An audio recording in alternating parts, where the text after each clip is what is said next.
This is why I work out. This has to be my most exciting book haul in a while. I have a mix of different genres. I have some used books, a couple new ones, and then an arc. I'm about to become very annoying because I mentioned recently that I didn't want to have to wait for this book to be released in November, and I received an email and was sent a copy. Very grateful, thank you so much, but I have learned a lesson that complaining works. But seriously, I'm very, very excited. This is The Strength of the Few, the sequel to The Will of the Many. I really enjoyed that book. I actually read it because of you guys last year and then read a whole other trilogy by the author, and I'm very excited for this book. This is the second one, like I was saying, in this adult fantasy series. The first book is a mix of murder mystery, magical school. I've been joking around, but I'm serious. This book is about a MLM. The magic system is a pyramid scheme, and it works. I really enjoyed the first one. Book 2 seemed to open up the world. We're going to be leaving the magical school, and I can't wait to see what's going to happen. Especially for the characters. I was emotionally invested, and the ending was a lot. So I need answers, and I will not be waiting until October to read it. I'm probably going to start it this month. I will have to make time for it, and yes, very excited. And also, they did send me this shirt, which it was in the dryer, so it's a little wrinkly, but this shirt, so that way I can emotionally support the characters. I would never survive 5 minutes in the school, like instantly. But yes, thank you. Very excited for that one. Another book that I've been dying to read because it kept being pushed back, the publishing date, is this one. This is A Witch's Guide to Magical Inkeeping. This is the same author that wrote The Very Secret Society of Irregular Witches, which was a very cozy fantasy, found family vibes, and it sounds like this is going to be very similar. You're following this witch who works in this inn, and she lost most of her powers and she wants to regain them. It sounds like there's going to be, again, found family vibes, but also love interest, which was my only complaint, by the way, with her other book, which I don't know if anyone if anyone agrees, but I feel like they had a fight and I feel like he went too far. And I'm always mentioning it because I never hear anyone mentions it, but I feel like when usually the male character says something that is like way out there, I don't forgive them. Like she did, but I didn't. Like if you were my friend, I would tell you to dump him, but hopefully I feel differently about this one. This is a handsome and heisty magical historian, so hopefully I root for them. I really am in the mood to read cozy fantasy. Like I had to prevent myself from reading this in July because I'm so over summer. Like for some reason this summer, hating it. I want it to be fall already, and it's warm. I live in Canada. It should not be 47 degrees. Like so many days over 40 Celsius. Not for us. Not for me. Not for me. I want it to be fall, like now. So this will be in a reading vlog. I think I'm going to do like a cozy fantasy one, and yes, for sure. And because again, I was in that mood, I also picked up this one. This is the Crescent Moon Tea Room, and I've heard absolutely nothing about it. I mean, look at it. Is that not screaming cozy fantasy? So in this one, you have sisters, you have curse, family curse, and then magic and tea shop. Like, do I need anything else? So I had to pick this one up too. It's not too long. I feel like, again, I just wanted to have some options for the fall. It's 300 pages. So absolutely. Then I went a little crazy. I had asked you what I should pick up from Jodi Picoult because I really liked her writing in this one. And you gave me a list.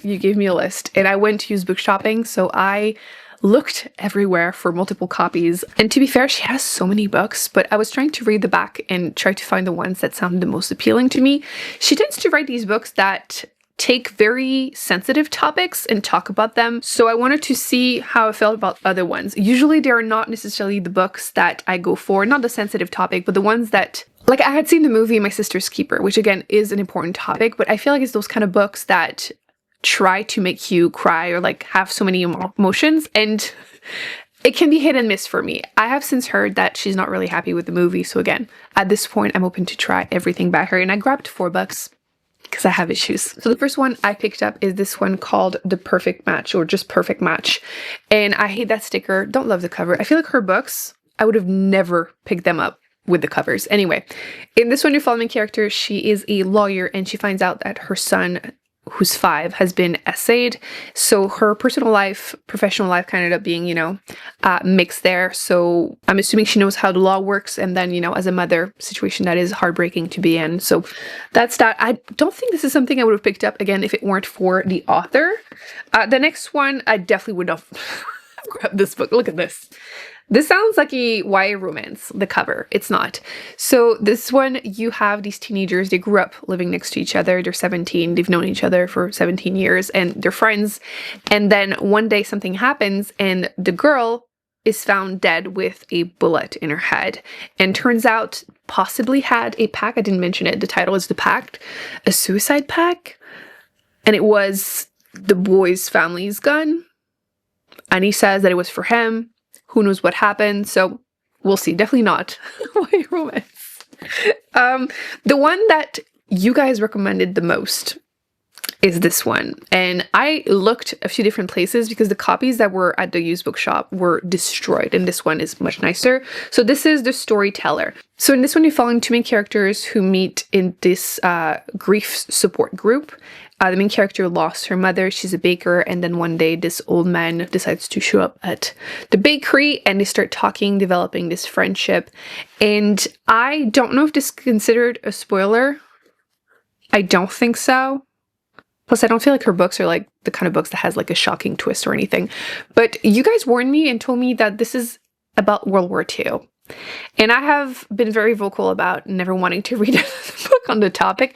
But all I have to say is that he better not be a Yahtzee because I will burn this book and all of the ones I bought from her. Okay? I don't want to have empathy. I don't want anyone to try to make me feel empathy for them. That's all I'm going to say. Because I'm having flashback. What's that book by Stephen King? That one. So yeah, hopefully not like that. I will say though, it's a good book. I feel like we don't talk about this enough. Lately, I've been like really obsessed. This one too. They're good floppy ones. They're just so good. Like, this is the reason I will never be able to completely switch to ebooks because these books feel so good in your hands. Anyway, this is one of our most highly rated books, so I'm hoping that it's going to be good. It's probably the first one I'll try because, again, the hype. The next one I had to get because when you go to Value Village, it's $4. Buy 4 books, get 1 free. And it was a free one. I needed to pick something and why not another Jodi Picoult? This is Sal Falls, and I'm going to be honest, it's because this was giving me like fall witchy vibes. I know it's really not what the book is about, okay? I'm just being honest. But in this one, you're following this man who used to work in a all-girl school, and one girl fell in love with him, so he had to quit his job, and there's been rumors. I think there's going to be a court case also, but I did mention she tends to write books about sensitive topics. This is definitely another one, so I'll try it. We'll see. But yeah, those are the 4 books I got by her, okay? I feel like I have enough now. I just need to try them and see how I feel. I also have Mad Honey, so I'll try that one too. Quickly, I did get A Sky Beyond the Storm, which is the last book in the Ember the Ashes series. I did read this already. I read it in July. This is the last book in a 4-book series, so I had to know how it ended. Now I do. Now I do. The author, that was a lot, Emily. She ripped my heart out. And yeah, it is a YA fantasy, and I've said that I'm kind of over them, but I just was so emotionally attached to the characters, and I did enjoy the world building, the magic system. It's a little vague, but I feel like you get all the answers finally in here. I needed to know. I needed to know, and I'm glad I did. I still don't know if this is a 3 or 4 star, but it was worth it. I think this is my last fantasy, but I picked up this one. This is Ink Blood Sister Scribe. This is a debut novel. I'm not sure if I think it's adult, but you're following these sisters. There's a family curse, I believe, and they were separated. Their family takes care of these old, rare, magical books. So sisters, magical books. I'm sold right there. And then one day their father dies while he's reading a book that they've never seen before. So there's going to be answers to be found. So I'll try it. I'm curious. Then I have a bunch of horror books, which fall is approaching again in my head. I mean, soon. September counts, okay? September. I'm not waiting until 20-something. September 1st, it's fall officially. And I'll start decorating. But I got a few. And again, a lot of them seem to be surrounding grief and a lot around water too. To be fair, water is scary. Like ocean, scary in my head. So let's start with those ones. The first one, just that cover, scares the crap out of me. It has been a finalist or a winner for a bunch of prizes that I don't know, but doesn't matter. You're following this man who is trying to find the remains of his father who ended his life in the water. So he knows that it's like basically a lost cause, but he tries anyway. And while he's underwater, he gets attacked by this giant squid, and then gets swallowed by a whale. So I'm assuming this is a whole huge metaphor for something, but he only has like an hour left of oxygen. So, I mean, just that is creepy to me. Like being stuck underwater, the ocean, with only a little bit of air. Yeah, so hopefully, let me know if you've read this or any of these, because I've never heard anyone mention these. I was just trying to find some good ones. The next one is, it's kind of similar. This is The Fisherman, which I think this is like the name of like a creature. I think this is a translation. I've also never seen this book anywhere, but it appealed to me, the cover. I don't know if you're going to be able to see it well, but it looks beautiful. It looks like a painting. Anyway, you have these two men who I think develop a friendship, and the book it only says they found solace in each other's company, and that could be more than friends, but I don't think it is. So these two men are fishermen. They like fishing. They go on a trip, and there's this story about the fishermen, which I think might be a monster. They are also I can't say that word. They lost their wives, I'm assuming. Anyway, they heard rumors about this place, so they decided to go, and I'm assuming things are gonna get creepy, so we're good. The next one, that cover freaks me out. Look at this thing. Ew. I went to my library sale, and they had a couple of his books, and I don't know if I should have picked up more or not, but this cover sounded the most appealing to me, plus the plot, okay? Because again, are we ready? So the main character lives in a Scottish fishing village called Witch Haven. Listen, we're following this team. To be honest, I think it's, once again, I'm ready for fall, and I feel like when I think of fall, I think giant sweaters that make you feel like you have an Irish fisherman husband who's lost at sea, and you're wearing a sweater. Like, that's the best kind of sweaters. Anyway, so this woman lives in that small town, Witch Haven. Again, witchy vibes for me. Has nothing to do with the topic, but in my head, witchy vibes. And there's these developers that come to try and, destroy everything. And I'm assuming they're going to try and build some luxury condos, because for some reason, that's what they always do. And no one wants that to happen. And then this creature, the air, I'm going to have to Google it to pronounce it properly. But there's this fog approaching, and I think it's going to go ahead and kill everyone. Which, like, you know what? Go you, go girl. Sometimes you have to take action yourself. So go you. Next, this cover gives me a headache, but be prepared. That's a lot. That's a lot. So this is this thing between us. This sounds a mix of horror and like dystopian.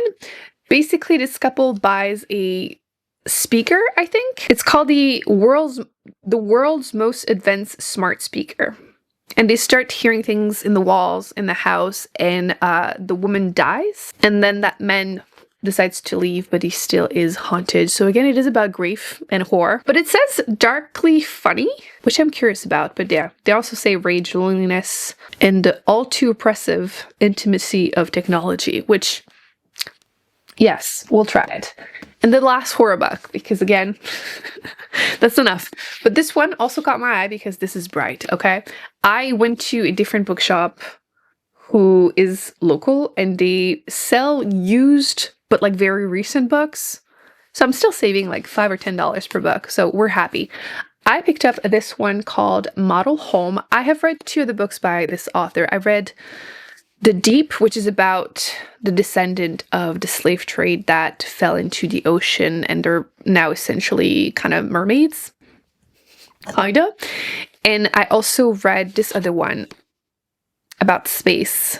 But there's also social commentary in this one also. The main character is a Black woman, and there's this hierarchy in society. Anyway, it was also good. So I wanted to try more by them. And this one, I believe this is their most recent book. And again, a little bit about grief. We're seeing a theme here. But these children basically left the house as soon as they could because their parents bought a house in a very white neighborhood. And when the parents pass away, they have to go back to their home, and they're trying to figure out what happened to them. So I'm assuming it's going to be a mix, again, grief, social commentary, and horror. I do like a good haunted house, so hopefully that does it for me. I also pick this one up, very reflective, but this book is stunning, okay? Like, look at this. And then you have a different title. Look at how creepy that is too. Death of the Author. So I have read the Binti trilogy by the author, and I wanted to try more by her. And in this one, I think it's dystopian sci-fi. Main character is an author, and she is from a Nigerian family, so they have high expectations for her. She's supposed to get married, have babies, and she is disabled also, so again, additional pressure. And she starts writing the story, which is the one named here. So it is Rusted Robots, and it becomes wildly popular. And she becomes really famous, and I think it says that she loses control over the story, so I don't know if it's like the robots or just like the pressure of the society, but I'm curious. I've heard really good things, and again, it's a beautiful copy. I don't own any really pretty books because, again, I like to buy used books a lot. I'll take what I could get, but I was happy to find this one. And then I got one nonfiction because I am in the mood to read them at the moment, and this one caught my eye. Again, the color, that's the best way to catch my eye.